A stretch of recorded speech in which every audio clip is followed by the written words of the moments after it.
Okay, 3.6 liter Pentastar. You have to use this kind of wrench to pull out the spark plug, okay? It's magnetic. This one's has to, it was a Craftsman, it was about 20 bucks. But the thing is, you can't lose your plug there. That's attached. You know, where that little joint is, it's a swivel, but it's also attached. So this is magnetic. The spark plug won't get stuck. This is about a 10-inch extension, so, or 11-inch. So you won't have any problems. So you put that down in there, and you just use a small. Always use a small ratchet. I put this one in before, so so take it out with that. You just want to use a small ratchet because you don't want to apply much torque. Remember the aluminum heads. So this side here, when you just clean your throttle body, you can change your 3 spark plugs. The other one, you have to take the intake off, and there's these little 8mm, I guess, or you can use the Torx, like about a 30.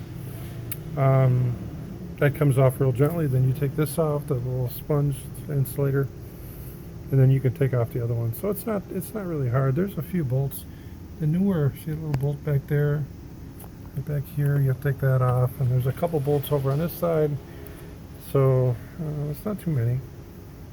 Might as well do it when you got the throttle body off. So it comes off. You can change the plugs. Really, if you know what you're doing, you can do it in about 30 minutes or so. So anyway, use that tool. That's the tool you use when you change the spark plugs, and gap it with a tool like this. You can buy them at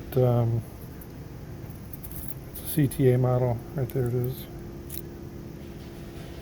3238. It's available at AutoZone for $3, $2.99. So right there it is. That's so you don't hurt it. My gaps were supposed to be all set, but they weren't. They were set less than 40, so I had to adjust them out a little bit. And then you can use a VOM to test the resistance. Set it at like 20,000 resistance. They should have about 4,500 ohms.